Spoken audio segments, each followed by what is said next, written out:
The ship sat in the dark water of Dock 7 like something that had no business existing. It was too long, too wide. The hull was wrong, not the smooth white curves that every other spacefaring civilization had settled on after centuries of refinement. This hull was flat in places and angled in others, like someone had built it angry and never went back to smooth the edges. 3 massive engine bells at the rear, 2 secondary arrays on each flank. Gun ports that hadn't been opened yet, sealed under panels that most visiting engineers had assumed were just armor plating, because who in the known galaxy needed that many gun ports on a single vessel? The dock workers called it the Beast. Its official designation was UES Harbinger, Prototype Class 01, the United Earth ship that had eaten 17 years of classified budget, 6 directors of the Global Defense Initiative, 1 very loud international scandal about misappropriated funds, and the careers of at least 4 politicians who had asked too many questions about where the money was going. Commander Elena Vasquez stood at the observation window above Dock 7 and looked down at it. She had a cup of coffee that had gone cold 20 minutes ago. She hadn't noticed. She was looking at the Beast the way a person looks at a thing they built with their own hands and never quite believed would come together. The way a sculptor looks at the finished piece and still can't find the seam where the work ended and the miracle began. "They called again," said Director Malik Chen. He came to stand beside her at the window, a tablet tucked under his arm, the kind of tired sitting deep in his face. Not the tired of a bad night, the tired of a decade. The Empire's ambassador wants a formal response to the ultimatum before 48 hours. "I know," Elena said. "The Council is meeting in 3 hours." "I know that too." Chen looked down at the ship. He was the 6th director. He was the one who hadn't quit, hadn't been fired, hadn't asked too many loud questions, just the quiet ones in the right rooms to the right people. He had kept the funding moving for 9 years. He had gray hair he hadn't had before the project started. He had a way of standing very still when he was frightened that most people read as calm. "They sent the full count," he said. 412 ships. The verification satellites confirmed it this morning. Elena finally took a sip of the cold coffee, made a face, said nothing. 412, Chen repeated, like the number might mean something different the second time. "I heard you." "Elena." "Malik." He was quiet for a moment. Below them, 2 dock workers in orange suits were running a final calibration check on the Harbinger's port secondary array, walking along the hull with scanner wands, small against the ship's flank, like ants checking the leg of a sleeping horse. "The Council is going to want to know your position," Chen said, formally. "My position is the same as it's been for 3 years. She set the coffee cup down on the window ledge. "We built the thing, let's use it." 40 years before Elena Vasquez stood at that window, humanity had gotten its first confirmed signal from beyond the solar system. Not a probe, not debris. A message, deliberately structured, unmistakably intentional, transmitted on a frequency that required a civilization to know what a frequency was before they could use it. The message said, roughly translated, "We know you're there, don't do anything yet." It took humanity 18 years to figure out who we was. The interstellar dominion, which humans quickly shortened to the Empire, because no one wanted to say dominion without laughing, was the dominant political body of the known galaxy. 41 member species, 17,000 inhabited systems, a military force that had ended 3 wars in 2 centuries, none of which had lasted longer than 8 months, because nothing the losing side had could touch what the Empire brought to the table. They had faster-than-light travel. Humanity did not. They had energy shielding. Humanity did not. They had weapons that fired coherent beams of accelerated particles at ranges that made distance a joke. Humanity had nuclear warheads and chemical propulsion, which the Empire's first contact team had examined with the exact kind of polite, suppressed amusement that a professor shows when a child explains how they think electricity works. The first contact went fine, in the way that a job interview goes fine when both parties know the applicant is underqualified, and the job will not be offered. Humanity was granted observer status, not membership, not alliance. Observer status, which meant that Earth got a seat in certain rooms, got told certain things that were going to happen, and got to watch while they happened. The Empire built a relay station in the outer solar system, assigned a small diplomatic team to orbit, sent a trade delegation every few years to see if Earth had produced anything worth buying. Mostly, the Empire was watching to see if humanity would do something dangerous before it had the power to be truly dangerous. The answer for 30 years was no. What humanity was doing, quietly and without filing the relevant disclosure reports with the Observer Status Charter, was reading everything the Empire had ever published about propulsion, shielding, and weapons technology, studying the design philosophies of 20 alien civilizations, taking notes, arguing more, having very long and very loud conferences in bunkers under 3 different mountain ranges on 3 different continents, where the engineers and physicists and weapons designers sat across tables from each other and took every concept the Empire had ever made public and asked, what would we do differently? The Empire built energy shields that absorbed incoming fire and re-radiated it as heat. Humanity looked at that and said, what if instead of absorbing and re-radiating, the shield disrupted the coherence of the beam at the point of contact? That was a different question. It led to a different answer. The Empire built particle weapons that fired along a single coherent axis. Humanity looked at that and said, what if you fired on multiple axes simultaneously and let the interference pattern do the damage? Another different question. Another different answer. The Harbinger was what happened when humanity took 30 years of different questions and built them into something. It was not elegant. It was not refined. It did not look like 41 civilizations worth of accumulated aesthetic sense. It looked like humanity had built a ship angry. The council met in a room under Geneva. 47 people in a room designed for 30, which said something about how many extra eyes wanted to be in the room for this particular conversation. Elena sat at the far end of the table. She had changed out of her dock clothes into her uniform, which was dark blue with a single silver stripe on the collar. Simple, because she had designed it that way, and because she had always found medals on military dress uniforms to be a kind of lying. The council chair was a man named Burkov, who was calm in the way that competent bureaucrats learn to be calm when they know the room is watching them. He laid out the situation in clean, unornate sentences. The Empire had delivered its ultimatum 7 days ago. Formal language, diplomatic phrasing, but the meaning was not dressed up. Earth had been building military technology in violation of observer status regulations. The Empire considered this a threat to regional stability. Earth had 48 hours, now 26 hours, to formally disarm and surrender the Harbinger for decommissioning, or the Empire's corrective fleet would take direct action. What's on the table, Burkov said, is whether we comply. The room had opinions. Elena listened to them. Some were afraid, which she understood. 412 ships was a real number. The casualties from an orbital bombardment of Earth were a number too, and it didn't take long to run. Some were angry in the way that people are angry when they have been small for a long time and suddenly feel the possibility of not being small, but aren't sure what to do with that feeling. Some were trying to find a third option, a diplomatic avenue, a delay, a negotiation, anything that didn't require making the choice that was on the table. After 40 minutes, Burkov looked at Elena. "Commander," he said, "your assessment."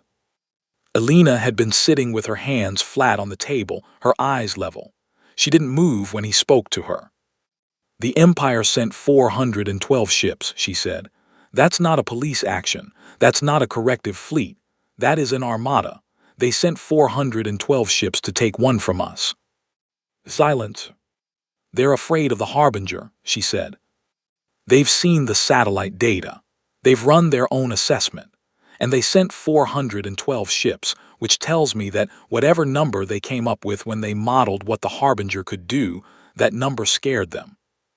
A man 3 seats to her left, one of the generals who had opposed the project for most of its life, said, "Or they sent 412 ships because it's an overwhelming show of force designed to end this without a fight." "Same thing," Alina said. "If they were sure we couldn't hurt them, they'd have sent 20 ships and a strongly worded letter. 412 is what you send when you're not sure." The room was quiet again.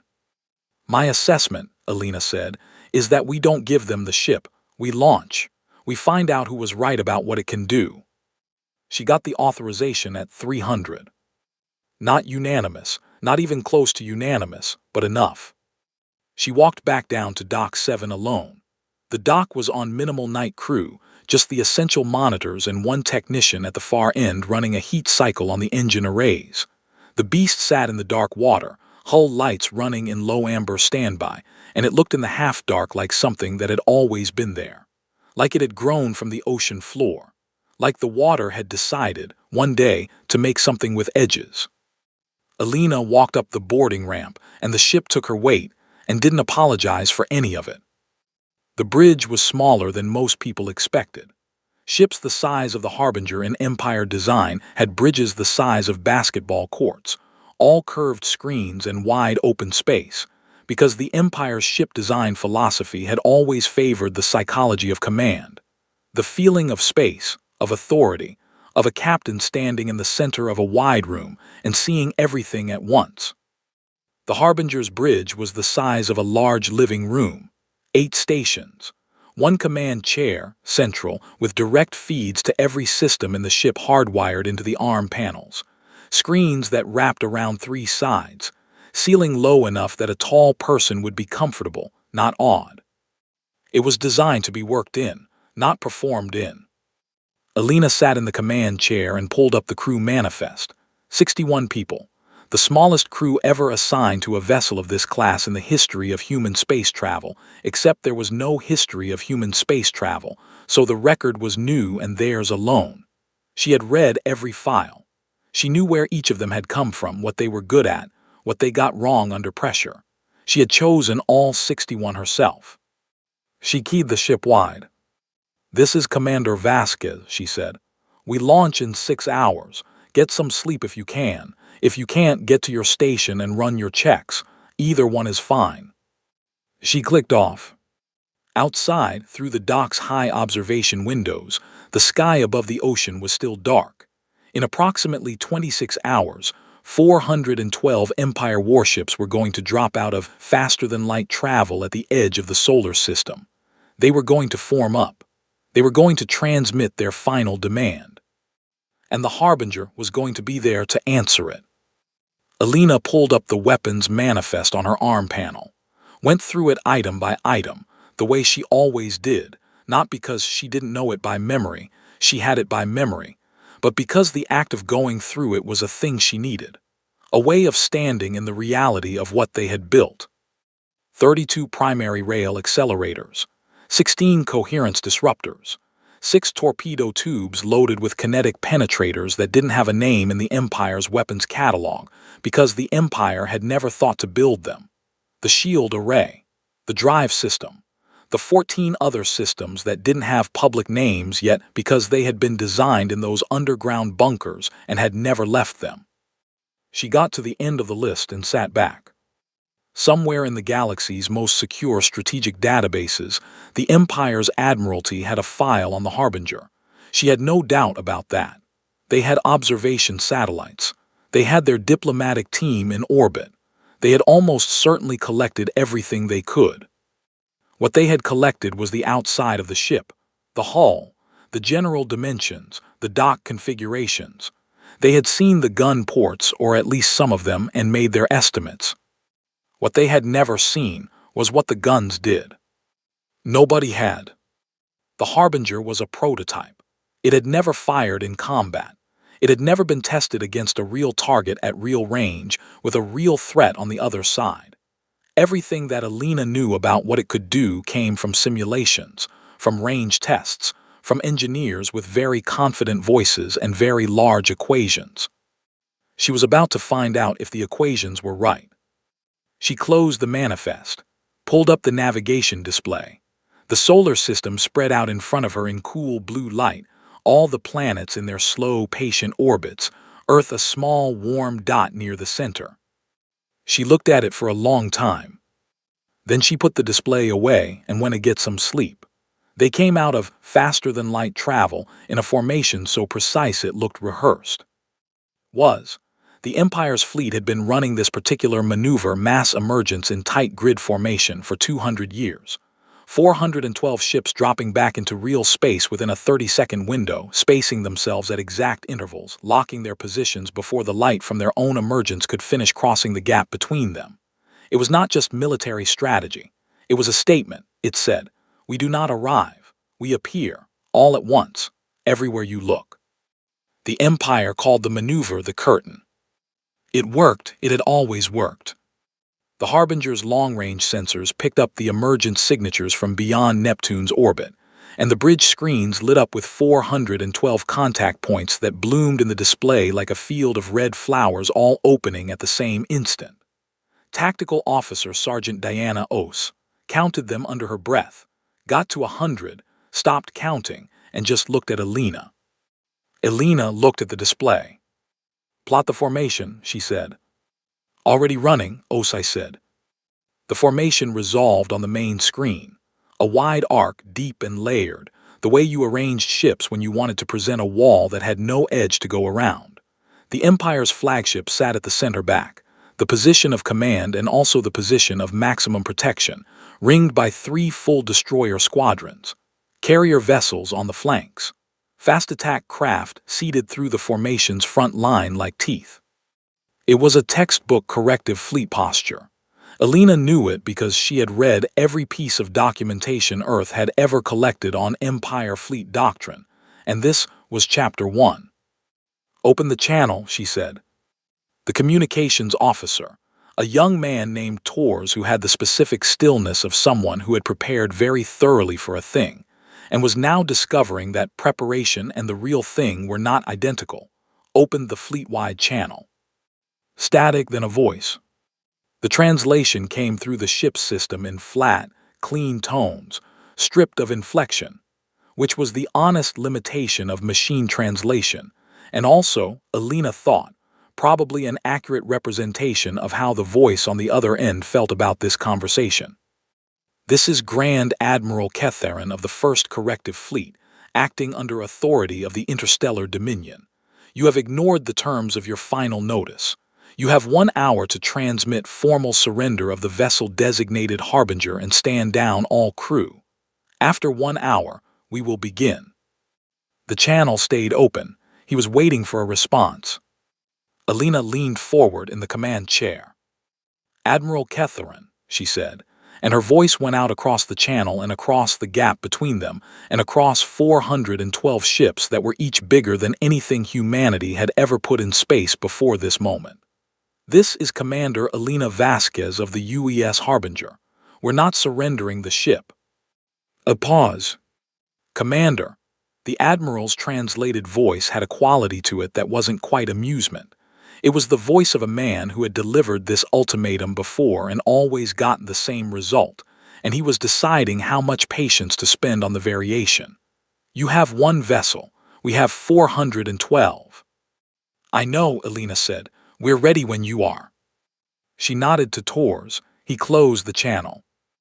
Admiral Ketharin was 73 years old in human terms, though his species counted differently. He had commanded fleet operations in 6 separate theaters of conflict across his career. He had overseen the ending of 2 wars and the beginning of 0, which was a statistic he was proud of. He had never lost a ship in engagement that he hadn't accounted for as an acceptable loss. He had never lost a flagship. He stood on the bridge of the IDS Sovereign Will, which was 800 meters long, and carried a crew of 3,000 and weapons enough to reduce a medium-sized city to craters, and he looked at the sensor reading of the Harbinger on his tactical screen. 400 meters, give or take, roughly half the length of his ship, single vessel, crew estimate based on the dock observations his intelligence teams had compiled, somewhere between 60 and 300, The range was wide because the ship's internal layout was not fully mapped and the humans had been careful about who they let near it. Weapons visible on the hull, substantial for a human vessel, unknown effectiveness, unknown range. The hull design was irregular enough that the standard targeting algorithms were running slightly wider dispersal estimates than usual, which was noted in the tactical brief and flagged as a minor complication. Minor. 400 meters, one ship. Against 412. Ketharin had fought species that had surprised him before. He respected that. He had standing orders across his fleet that no species was to be underestimated in the first 60 seconds of engagement, because 60 seconds was how long it took to discover what you didn't know, and you wanted to be alive at the end of 60 seconds so you could adjust. After 60 seconds, he expected to adjust very little. He gave the order to advance. The Harbinger moved first. This surprised Ketharin. A defending vessel, outgunned at this ratio, did not advance.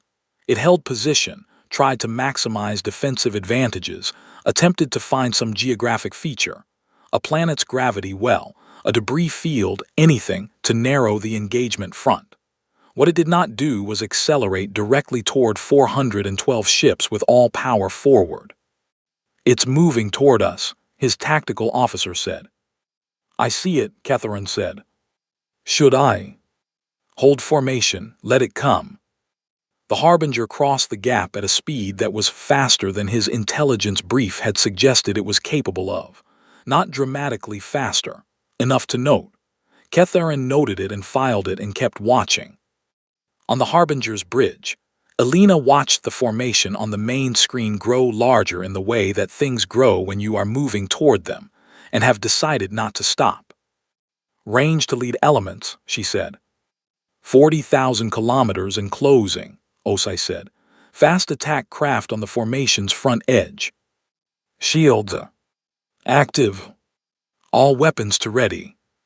The sound the Harbinger made when it brought its weapons to full ready was a low vibration in the hull that you felt in your teeth before you heard it. The crew had all felt it in testing. They knew what it was. Knowing what it was didn't make it feel less like the ship was waking up. 30,000, Osai said. Alina looked at the fast attack craft in the formation's front line. Small ships, quick, designed for high-speed engagement runs against larger targets.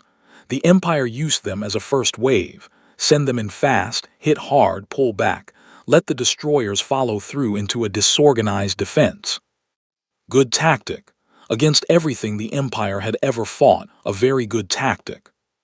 "Target the lead elements," Alina said. "Rail accelerators full spread. Fire when we hit 20,000. "Understood," said Weapons Officer Kara Ndidi, whose voice was the calmest thing on the bridge. 20,000 kilometers. Fire. The Harbinger fired, and the sound was nothing like what anyone expected. There was no dramatic boom, no shuddering recoil, just a sharp pressure change in the bridge air, and a high metallic tone from the hull as 32 rail accelerators discharged simultaneously, sending kinetic penetrators outward at a velocity that was not a number you said out loud in polite company. The Empire's fast attack craft had shields, good shields. The standard coherent beam weapons of their era were designed to be absorbed by those shields. The energy dispersed and bled off as heat. The shields were built around the assumption that energy had to be managed. Kinetic penetrators were not energy. They were dense metal rods moving very fast. The first 3 fast attack craft in the Empire's front line ceased to exist in any meaningful structural sense inside of 4 seconds. Not destroyed in the sense of a dramatic explosion, though there was some of that, but broken, torn through, the penetrators passing into the hulls and out the other side, and taking most of the ship's interior with them on the way. On the IDS Sovereign Will, Ketharin's tactical screen updated. 3 fast attack craft destroyed, 30 seconds into engagement. He stared at the screen. "Report," he said. "Unknown weapon type," his tactical officer said, and there was something in the voice that Ketharin did not like. "Shield penetration on all 3, Full structural failure. No energy signature on the incoming, it reads as solid mass projectile. Velocity. The officer gave him the number. Catharin looked at the number for a moment. That's not possible, he said. It was not a denial. It was the honest assessment of an engineer who knew what existing drive technology could accelerate a mass to, and the number he was looking at was on the other side of that boundary. Sir, his tactical officer said, they're firing again. The second volley hit the formation's second rank. 4 destroyers, not fast attack craft. Destroyers, heavy combat vessels with reinforced hulls and shield arrays that had absorbed direct fire from Empire heavy cruisers without failing.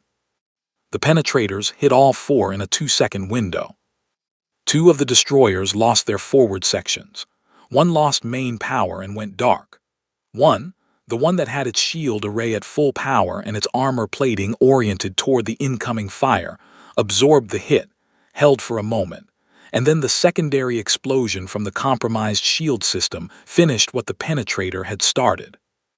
On every ship in the formation, tactical officers were filing reports that said variations of the same thing. Unknown weapon, unknown velocity, shields not effective, recommend immediate tactical revision. Catharin got the reports, read them, stood very still. Move the formation forward, he said. Full advance. All ships open fire on the Harbinger. I want overlapping fields, everything we have. The Empire's fleet had firepower that could crack a moon if you concentrated it. 408 remaining ships opening fire simultaneously on one target was not a tactic that left the target room to negotiate. The Harbinger flew straight into it. The Empire's coherent beam weapons hit the Harbinger's shields, and something happened that Catharin had never seen in 73 years of combat experience. The beams did not splash. They did not heat the shield and disperse. They hit the shield boundary and the coherence broke.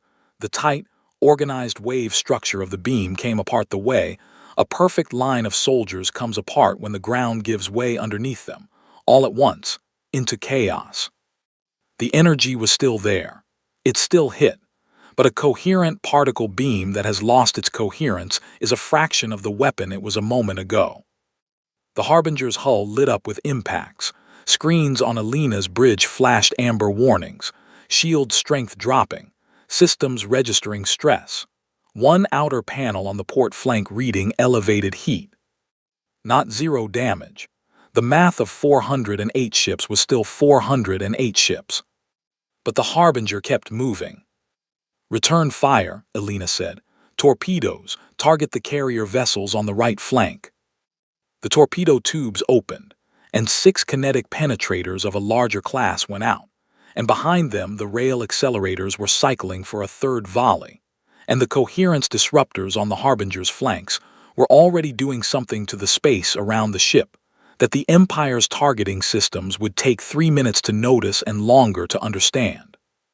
On the Empire's lead destroyer IDS Ironpoint, the targeting solution for the Harbinger was clean 1 second and gone the next. The ship was still there on visual. On the sensor array it was there. But the targeting lock, the precise, calculated firing solution that every weapons system on every Empire ship required before it would discharge, kept sliding, recalculating, sliding again. The weapons officer on the Ironpoint ran a diagnostic. Ran it again, reported to the captain that the targeting system was functioning normally and the problem was that the target wasn't cooperating. The captain sent this report up the chain. Up the chain, it joined 17 other identical reports from 17 other ships. The Harbinger's third rail accelerator volley hit the Empire's formation, while Catharin was reading the reports. He looked up from the reports at his tactical screen. He stood there for a moment, longer than he intended. He had given this fleet one job that any competent military force in the known galaxy could do: find one human ship, an experimental vessel that had never fired a shot in anger before today, take it apart. What he was looking at on the tactical screen was not the beginning of that job getting done. What he was looking at was 16 more contacts gone. One ship. 19 contacts gone in under 4 minutes. He had not adjusted his tactics enough in 60 seconds. He was adjusting them now, and what he needed, what he had not brought, because he had not thought he would need it, was something that worked. "Get me the formation commanders," he said. His voice was level. It was the voice of a man who had been surprised before and knew that surprise was information and information was how you won. He was using all of that experience and all of that discipline and all of that professional calm to stay ahead of the thing that was happening, which was that the Harbinger was not behaving like a prototype. It was behaving like a weapon that had been waiting a very long time to be used. Outside, in the dark between planets, the beast was just getting started. Ketharin's first tactical revision was the swarm. He pulled the fast attack craft, what remained of them, out of the front line and sent them wide. Not forward, wide.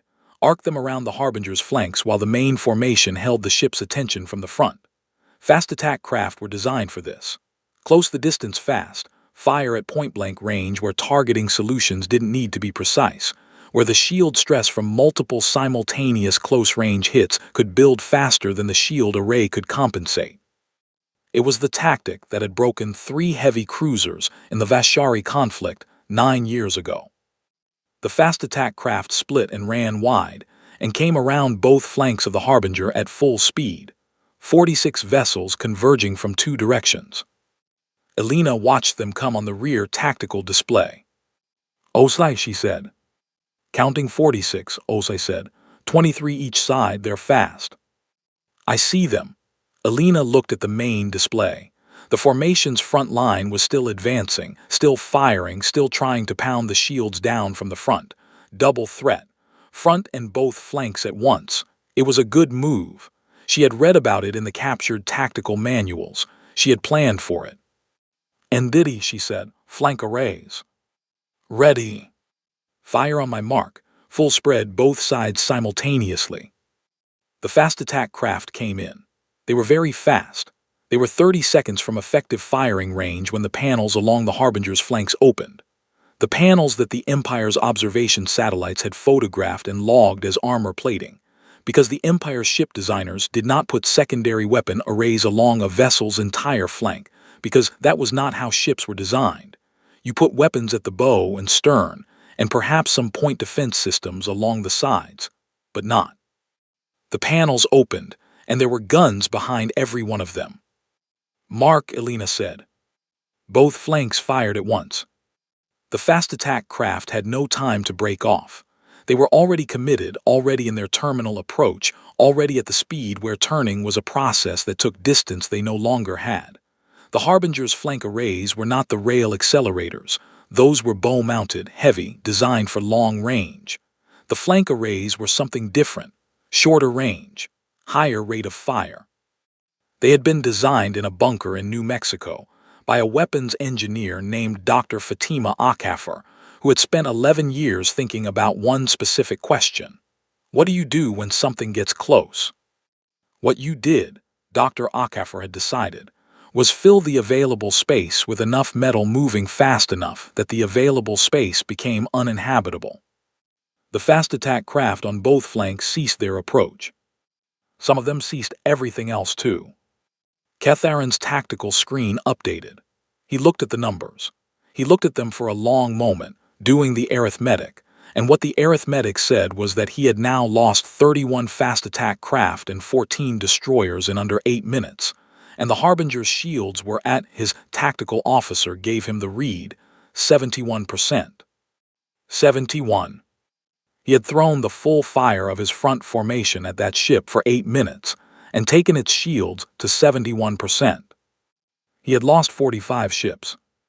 Admiral, it was his second in command, an officer named Vess, who had the careful voice of someone choosing their words very precisely. Their shield profile is not degrading at a rate that. "I know," Ketharin said. "At our current loss rate." "I know what the rate is," Ketharin said, still level, still the controlled voice, but something underneath it now that Vess heard and did not comment on. "Give me the formation commanders. I need to speak to all of them." On the observation platform of the neutral relay station above Mars, the Empire's diplomatic liaison to Earth, a being named Counselor Esh, watched the battle on the long-range sensor feed with both sets of hands pressed flat against the console in front of him. Esh had been assigned to the Earth observation post for 6 years. He had filed 240 reports in that time, most of which described humanity's slow and unimpressive progress toward becoming a minimally relevant member of the galactic community. He had attended their conferences. He had watched their news. He had eaten their food, some of which he considered genuinely interesting, and most of which he considered a cry for help. He had also watched the Harbinger being built from a respectful distance through the relay station's optics. He had filed reports on it. He had described its dimensions, its apparent weapon loadout, its unusual hull configuration. His reports had been received, processed, and rated as moderate priority intelligence by the Empire's Strategic Assessment Division. Moderate priority. He was watching the tactical feed now and doing his own arithmetic, the same arithmetic Ketharin was doing on the other side of the engagement, and arriving at the same place. He opened a channel to the Empire's nearest communications relay and began composing a message to the Strategic Assessment Division that he privately felt they deserved to receive at high volume. He did not send it, not yet. He kept watching. Because there was something else, something the feed had just shown him that he was not certain he had read correctly. He zoomed the sensor feed in on the Harbinger. The ship's shield readings were dropping. 71%, 68. The front formation was still pouring fire into it from close range now as the formation advanced, and the shields were coming down under the sustained pressure of nearly 400 ships' worth of weapons fire, even with the coherence disruption doing its work. 64%. 61. Esh watched. And then the Harbinger did something that Esh, in 6 years of watching humans, had learned to identify as distinctly, specifically human. It did something that no reasonable civilization's ship designer would include in a vessel's systems, because no reasonable civilization would think it was a good idea. The Harbinger accelerated, straight toward the center of the formation. Not away, not to the side, not a defensive maneuver of any kind, directly toward the heart of the Empire's fleet, where the destroyers were thickest and the fire was most concentrated, at a speed that said either the people inside it had made peace with dying or they knew something about the next 30 seconds that the Empire did not. Esh pressed his hands flat against the console harder. On the bridge of the Harbinger, every screen was amber or red.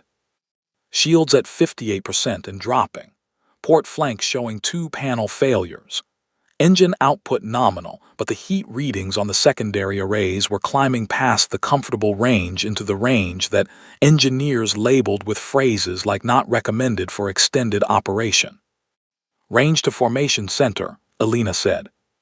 8,000 kilometers, Osei said. We are inside their formation. I repeat, we are inside. They were inside the formation, surrounded, which was not where you wanted to be against 400 ships, unless you had specifically designed one of your weapon systems for exactly this situation, which Dr. Akafer and her team had, which was why Alina had driven them here instead of away. The collapse array, Alina said, charge it.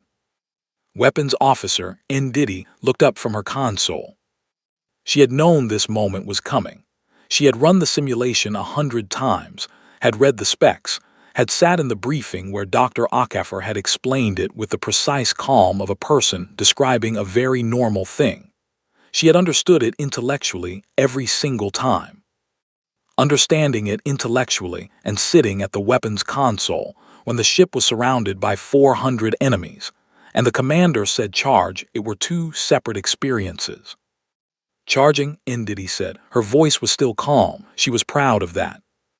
The collapse array was not in the Empire's tactical database. It was not in any tactical database.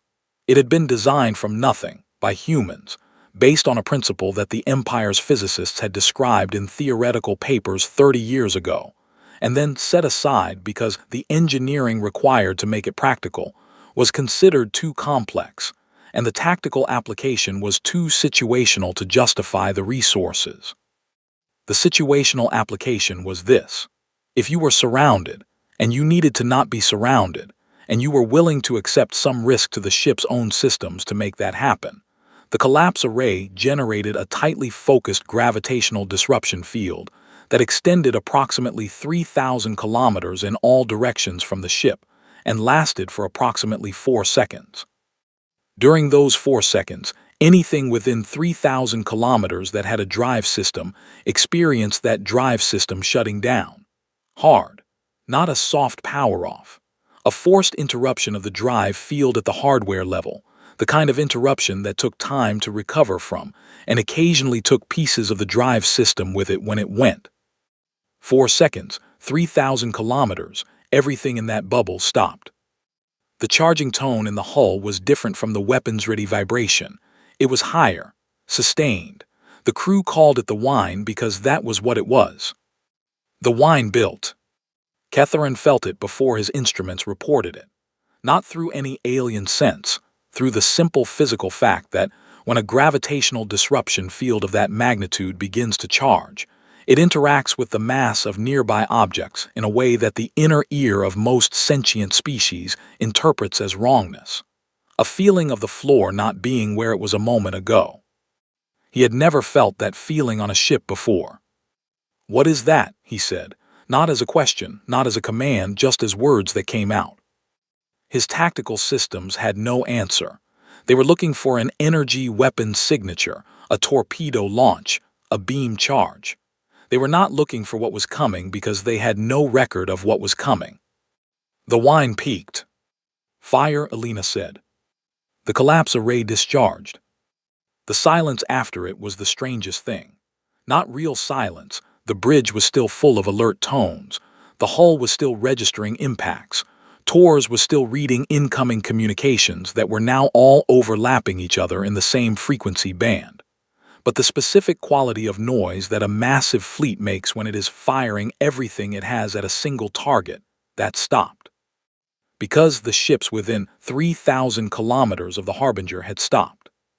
47 vessels, dead in space, drives offline, power rerouting into emergency systems, crews running diagnostics that were not going to tell them anything useful for another 6 minutes, which was 6 minutes during which 47 warships were not shooting at anything. The Harbinger's shields read 54%. Alina looked at the display. 47 ships stopped. The rest of the formation was outside the field radius, still active, but the geometry of the formation had just been pulled apart. The center was dead, which meant the ships on the edges had a decision to make about whether to push through their own disabled comrades to re-engage or hold position while the formation reorganized. "Rail accelerators," Alina said. "Target the stopped vessels, heaviest first." She did not like this part. She had known it was coming and she had made her peace with it before they launched, but she did not like it. The stopped ships could not maneuver. They could not raise their shields to full. They were not defenseless. Point defense systems ran on independent power, and some of them managed to get partial shields back up in the time available. But partial shields against the rail accelerators at this range was arithmetic that ended one way. The Harbinger worked through the stopped ships in 2 minutes and 40 seconds. When the collapse array's field dissipated, and the remaining stopped ships began recovering their drives, 12 of them recovered into a debris field where 17 of their formation mates used to be. Catharin stood on the bridge of the Sovereign Will and received the updated casualty report and stood with it for a while. 69 ships gone, more damaged, 116 minutes into the engagement.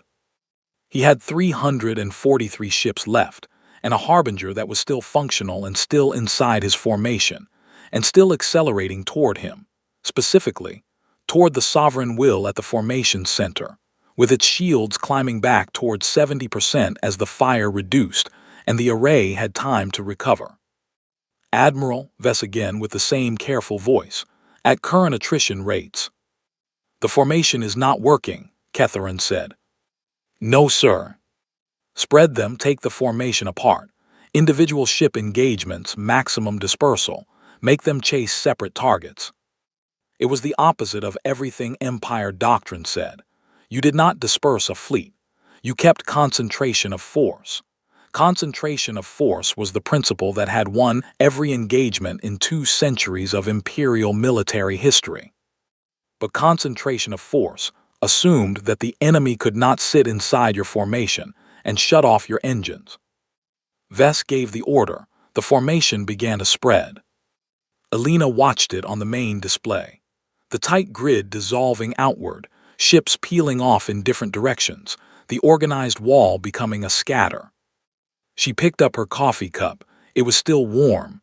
She had not thought about the coffee since they launched. "They're dispersing," Osai said. "I see it. What do we do?" Alina drank the coffee, set the cup down. "We go after the flagship," she said. "Everything else will follow." Osai looked at her. So did Tors. So did Ndidi from the weapons console. Because if you went after the flagship was where the Admiral was. And the Admiral, now that his formation was coming apart, now that his numbers were wrong and his tactics were wrong, and everything he had brought to this fight was not the right tool for the job, the Admiral was going to do one of 2 things. He was going to find something that worked. Or he was going to run. Alina was betting on run. She needed him to run. Because she needed the rest of the fleet to see him do it. "Set course for the sovereign will," she said, "full power." The Harbinger turned and went after the biggest ship in the Empire's fleet, and behind them on every screen the scatter of 343 warships watched it come. And somewhere in that scatter, on the bridge of the biggest and most protected vessel in the corrective fleet, Grand Admiral Ketharin looked at the sensor reading of the Harbinger bearing down on him and felt, for the first time in 40 years of command, something he did not have a name for. He had a name for it by the time he gave his next order. The name was run. Ketharin did not call it a retreat.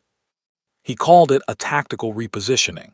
He transmitted the order to Vess in the clipped, precise language of a commander who has made a decision and needs the decision executed before the thinking behind it can be examined too closely. He needed distance from the Harbinger.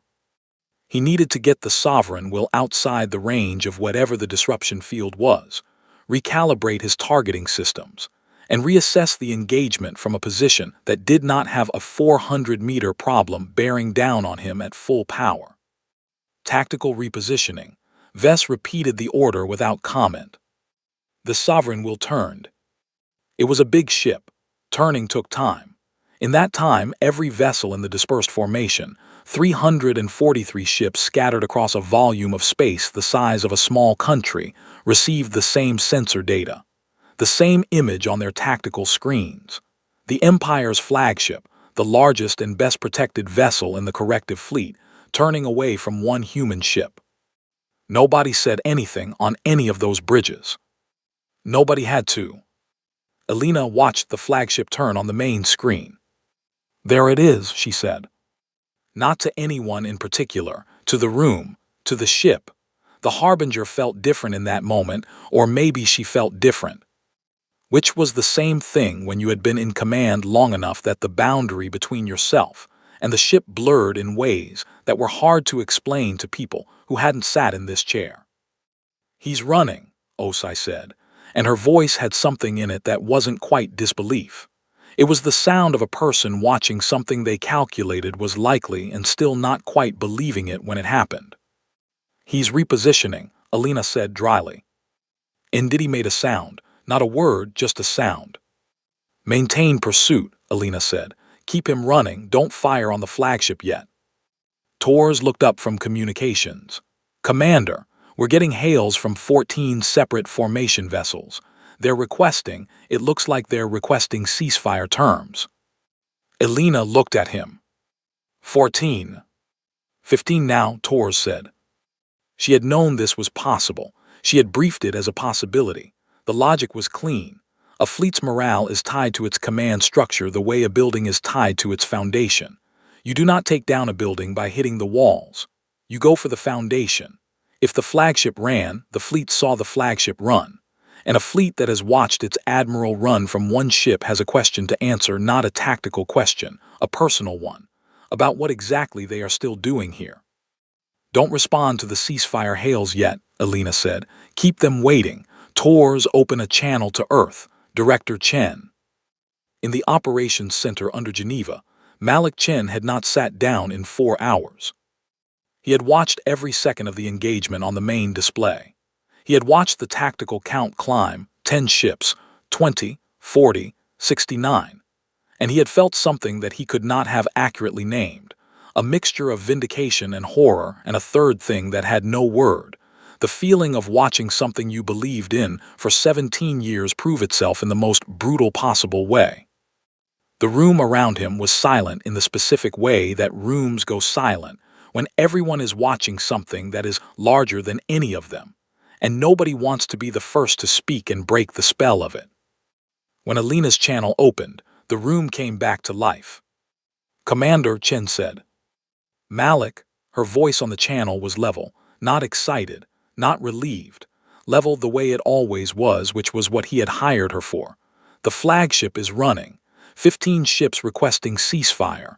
328 ships still active, but the formation is gone and they're watching their admiral leave. I need you to do the thing." Chen had been waiting for this phrase for 4 hours. He had been waiting for it, in a different sense, for 17 years. "Are you sure?" he said. "Not doubt, just the process, the check." "Do it now," Alina said, "while he's still running, while they're all watching." Chen nodded to the communications officer across the room. The transmission went out on every open frequency in the solar system, every channel the Empire used for fleet communications, every diplomatic band, every public frequency. The relay stations picked it up and it traveled outward at the speed of light, and it arrived at Counselor Esch's console on the observation platform above Mars before it reached the fleet, because Mars was between the Sun and the engagement zone and Esch was closer. He read it again. Then he sat down, which his species did not typically do at consoles designed for standing operation, and he sat there with the transmission on his screen, and the tactical feed showing the Sovereign will running and the Harbinger in pursuit, and 328 remaining warships floating in a scatter, and he felt the specific sensation of a person watching history move. The transmission was from Director Malik Chen, Global Defense Initiative, United Earth. It said in clean and uncomplicated language that the UES Harbinger was a prototype. Classification 01. The 0 stood for proof of concept. The 1 stood for the first of the class. It included a secondary document, attached, verified, sealed with 3 layers of authentication that would take the Empire's intelligence division about 40 minutes to confirm were genuine. The secondary document was a construction manifest. 7 more ships, each one incorporating refinements made on the lessons of the Harbinger's design, each one larger, each one armed with the systems the Harbinger carried plus the systems that hadn't fit in the Harbinger's hull, because the Harbinger's hull was the first attempt, and the teams that built it were still learning. 4 of the 7 were more than 60% complete. The transmission ended with one sentence from Director Chen, which he had written himself at 3 in the morning, alone in his office, 6 months before the ultimatum arrived, because he had always known the ultimatum was coming and he had wanted to have the words ready. The sentence said, "We have been building and we have not been idle, and we are not what you decided we were." Catherine received the transmission. He was in the middle of his tactical repositioning, which had covered in the last 6 minutes a distance that could no longer be described as tactical, when the transmission hit his communications array, and his officer put it on his screen without comment because the officer had read it and had no comment to make. Catherine read it. He had very good control of his expressions. He had cultivated that control over 40 years because a commander whose face showed things gave away information, and information was always the most valuable thing on a battlefield. His face showed something now. Vess saw it, did not look away fast enough, saw the Admiral's face do a thing it had never done in 6 years of service together, Not panic, not rage, something quieter and worse than either of those. The expression of a man recalculating a problem and finding that every variable he had built his plan around was the wrong number. 7 ships, Catherine said, quietly, almost to himself. Sir, we sent 412 ships to stop one, Catherine said, and they have 7, more than one of which is further along in construction than the Harbinger was when we first observed it. Vess said nothing because there was nothing useful to say. They let us see the prototype, Catherine said. He was not speaking to Vess anymore. He was working through it out loud, which was something he had not done in front of a subordinate since he was a junior officer. They registered it. They let us watch it being built. They filed no concealment orders on the dock. They let us see the one ship and count its weapon ports and take our photographs and build our assessment. He paused.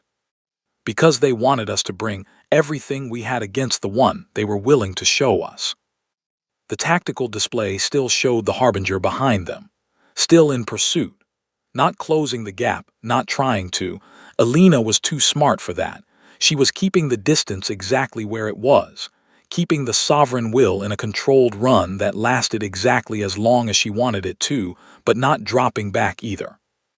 328 ships watching their admiral run. And somewhere behind Mars, 4 ships more than 60% complete. Catherine looked at the transmission again, at the construction manifest, at the attached images of the hulls taking shape in Earth's deepwater docks, photographed recently enough that the timestamps would survive authentication. One of the ships in the images was bigger than the Harbinger, by a margin that the scale markers made very clear. He thought about what the Harbinger had done to his fleet today. He thought about that ship being bigger. He opened the fleet-wide channel. He spoke 6 words that had never been spoken in his career, and that he would have, this morning, said he was not capable of saying. 6 words that would travel at the speed of light out of this solar system and reach the Empire's home systems in due course and arrive in the historical record of the interstellar dominion at a volume that would not fade. All ships stand down, hold position. Not retreat. He was done pretending, but not advance either. Hold. Because he needed to think and he needed to talk to his command council and he needed to be in a place where the Harbinger was not closing on him while he did it. The fleet held position. The Harbinger held position. The solar system went quiet. On the relay station above Mars, Counselor Esch was composing a message. Not to the Strategic Assessment Division. He was done with the Strategic Assessment Division, who had rated his previous reports as moderate priority and could now file that rating somewhere he was too professional to specify.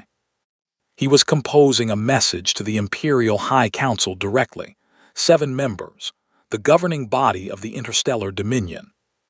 The people who had authorized this fleet and this ultimatum, and had signed the order that sent 412 ships to collect one human prototype. He was trying to write the message in the careful, neutral, diplomatic language that his training required.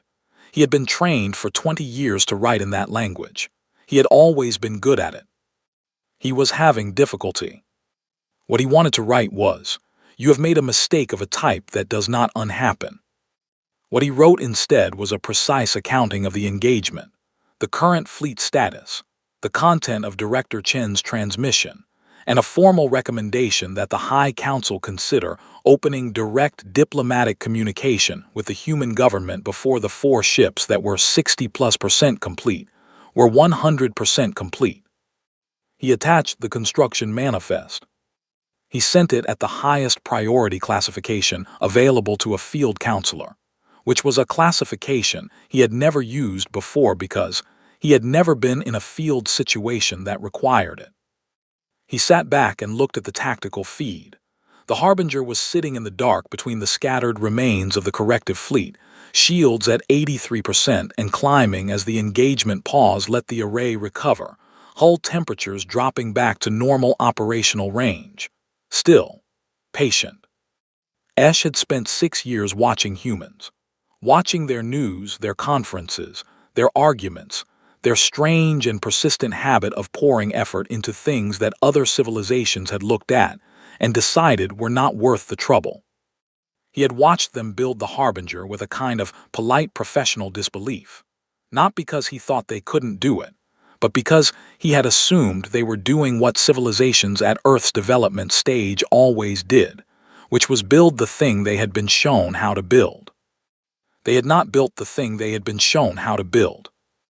They had built something else, something nobody had shown them, something they had looked at the existing work and decided they could do differently, and had then gone underground and done differently, quietly, for 17 years, while smiling at every diplomatic function and filing their observer status reports and letting Esh photograph their one visible ship from orbit. He thought about the 7 ships in the manifest. He thought about the fact that the manifest was the document they had chosen to release, not the total picture, the document they had decided at this specific moment to let the Empire see.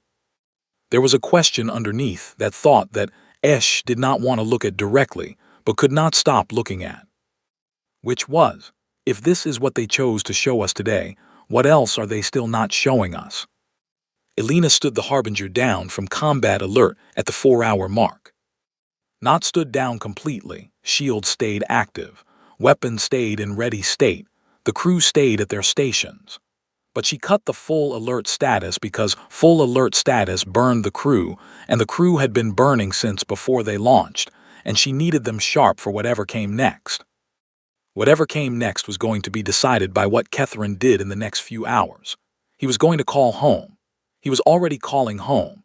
She could see the heavy encryption transmission going out from the Sovereign Will on the comms display, tight beam toward the relay network, bouncing toward the Imperial home systems.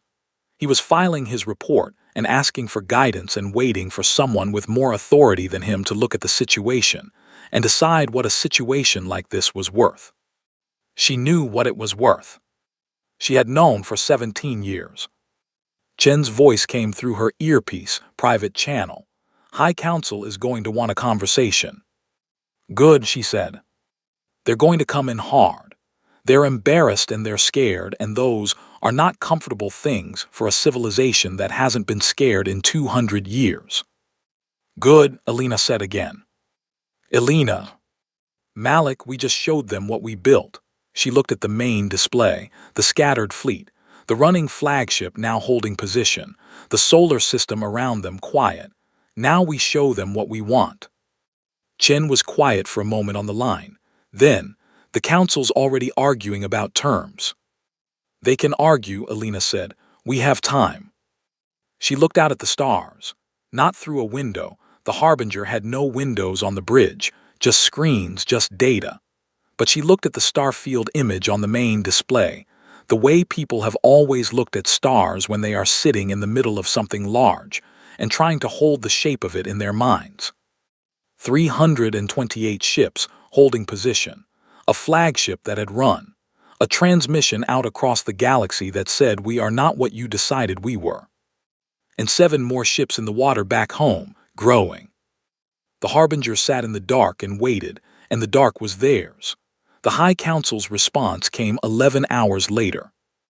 Not from Catherine, not through the fleet's communications array, through the official diplomatic channel, the one that had carried 40 years of observer status reports and trade delegation schedules and politely worded reminders about regulatory compliance.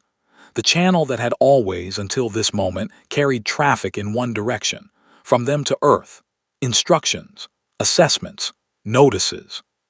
This time it carried a request. The Imperial High Council, governing body of the interstellar dominion, representing 41 member species and 17,000 inhabited systems, formally requested a diplomatic meeting with representatives of the United Earth government at the earliest mutually convenient opportunity. Mutually convenient. Torres read it off his screen twice to make sure he had the translation right.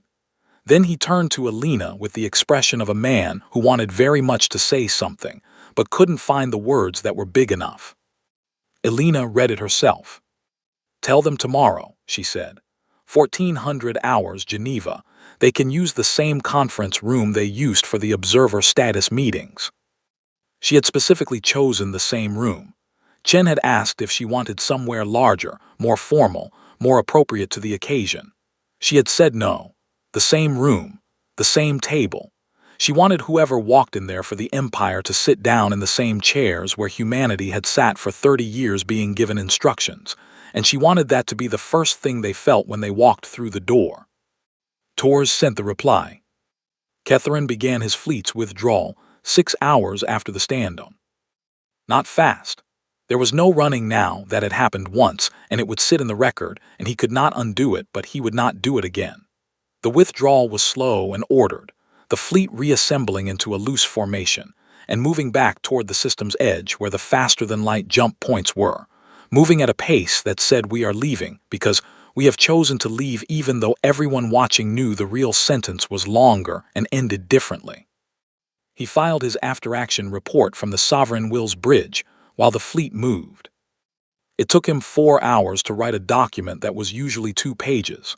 The standard after-action format had fields for enemy strength, enemy tactics, engagement outcome, casualties sustained, casualties inflicted.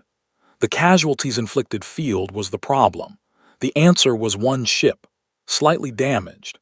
He typed it and looked at it and typed it again as if the second time might change it, and it did not. He did not redact it. He did not soften the language or find a framing that made the number less true. He had spent 40 years being the kind of officer who filed honest reports, and he was not going to stop because the honest report was the worst document he had ever written. He filed it. Then he did something that was not in any standard after-action format. He wrote a separate document, personal, not filed through the official system, addressed to the High Council directly. 3 paragraphs. The first described, as plainly as he could manage, what the Harbinger actually was, not the intelligence assessment, not the photographs, not the projected capabilities that had led to the decision to send 412 ships, but what he had seen it do over 4 hours of combat, catalogued without drama. The second paragraph was 1 sentence. It said, "The assessment was wrong and I accepted the assessment, and that is also my failure." The third paragraph said that whatever the diplomatic meeting produced, he recommended the council not enter it from a position of pride. That pride was not a resource they currently had available. He sent it, closed the file, looked out at his fleet moving in its slow withdrawal. 291 ships. He had arrived with 412. He was leaving with 291, and 11 of those were damaged to varying degrees, and all of them had watched their flagship run. He had commanded this fleet for 8 years. He knew these ships the way a person knows rooms they have lived in. He knew the names of the captains. He knew their service records. He knew which of them would have the hardest time with what was in the after-action report because they were the kind of officers who calibrated their understanding of the world against the Empire's invincibility, and today had unmeasured that calibration in a way that would not remeasure easily. The fleet crossed the system's edge. The jump drives charged. Catherine looked at the sensor display one last time. The solar system behind them. The small warm planet near the center of it. The Harbinger, which had stopped pursuing at the system's midpoint and was now, according to the last sensor reading, sitting still in the dark, watching them go. He had one thought, not tactical, not strategic, just a thought. 30 years. They did all of this in 30 years. His species had been spacefaring for 900. The Empire had existed for 200. Every member civilization had come to the galactic community with centuries of development behind them, with accumulated knowledge, with the slow, patient build of a species that had time. Humanity had been watching for 30 years and had made themselves into this in 30 years. He did not know what to do with that thought, so he filed it away and gave the jump order, and the fleet went. The diplomatic meeting was not what the Empire's delegation expected. They sent 3 people. Senior diplomatic envoy Taurus, who was the High Council's most experienced negotiator and had handled the terms of 2 war endings and 1 planetary annexation, and had a reputation for never leaving a table without getting at least part of what he came for.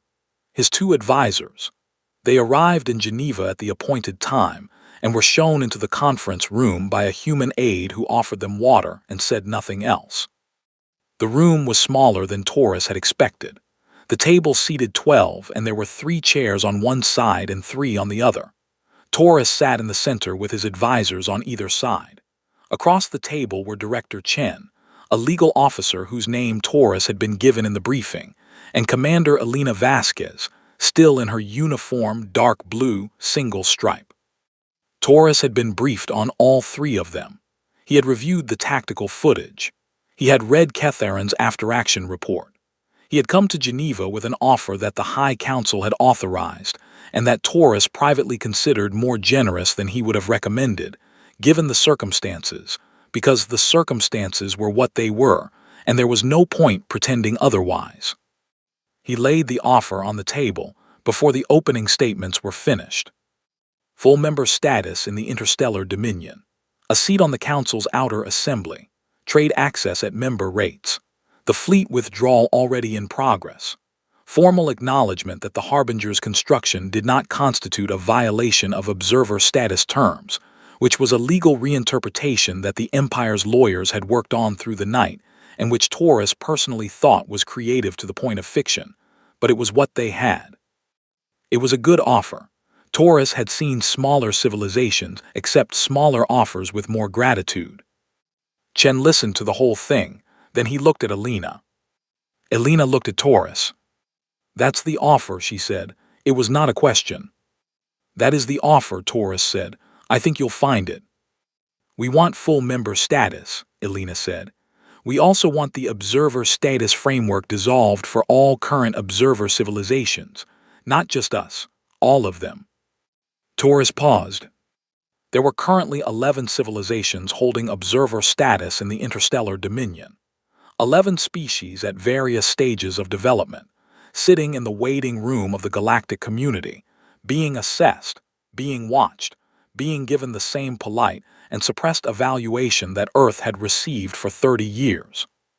"That is outside the scope of this negotiation," Taurus said. "We're making it in scope," Elena said.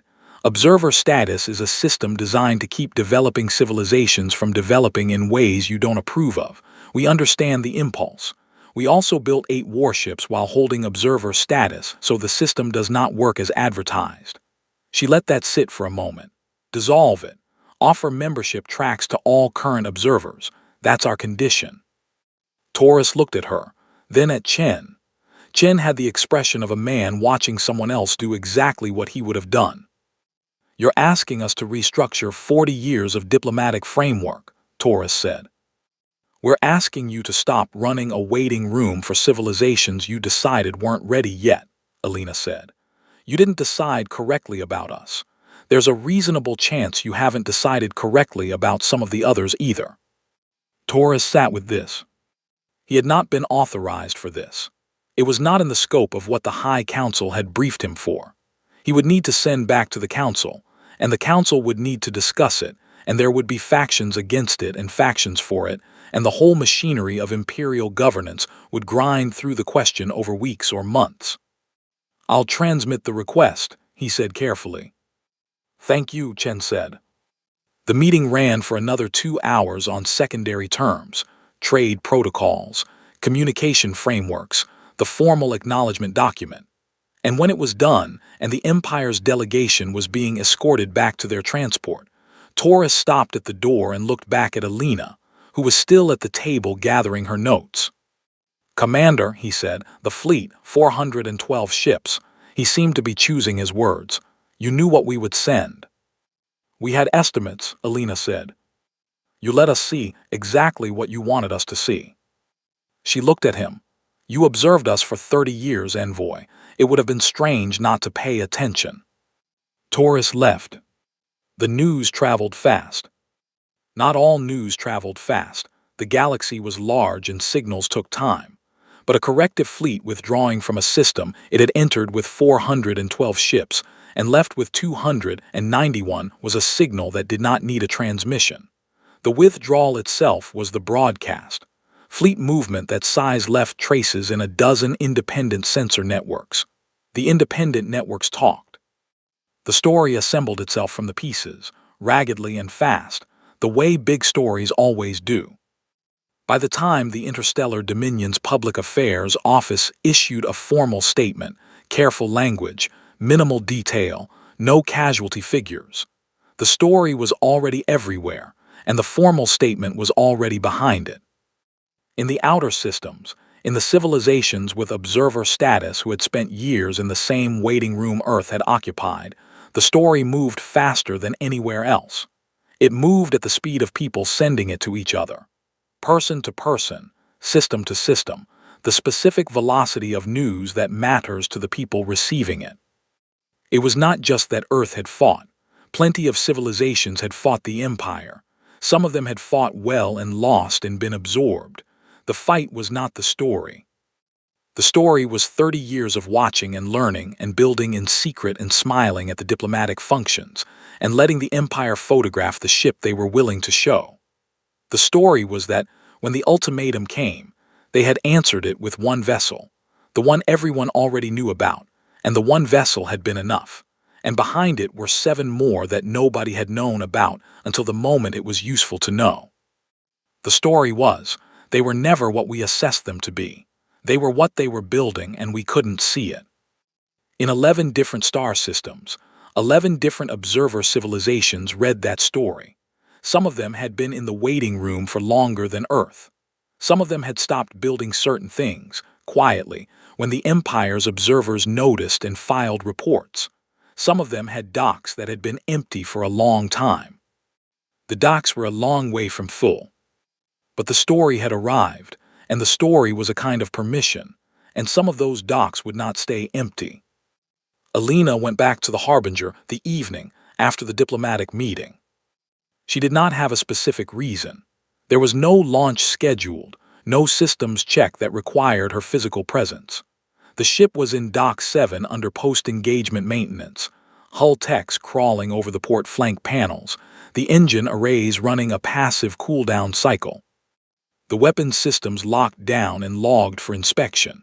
A controlled rest, the kind a thing earns after it has worked. She walked the boarding ramp, and the ship took her weight, and still didn't apologize for anything. She walked the corridors alone. Past the crew quarters, most of them empty. The crew had been given 48 hours, and most of them had gone home, gone somewhere with air that didn't circulate through military-grade filters, gone to be people for a day before they were crew again. Past the weapons bays, sealed, the smell of burned metal still hanging faintly in the air outside the rail accelerator chambers. Past the engine room, where 2 techs were running diagnostics and looked up when she passed and nodded and looked back down at their work. She went to the bridge, sat in the command chair. The screens were on standby. The main display showed the Starfield image, the same one she had looked at the night before they launched, but from the dock position it also showed the water through the dock's exterior sensors, the harbor lights on the surface, a narrow slice of sky above the dock's open top.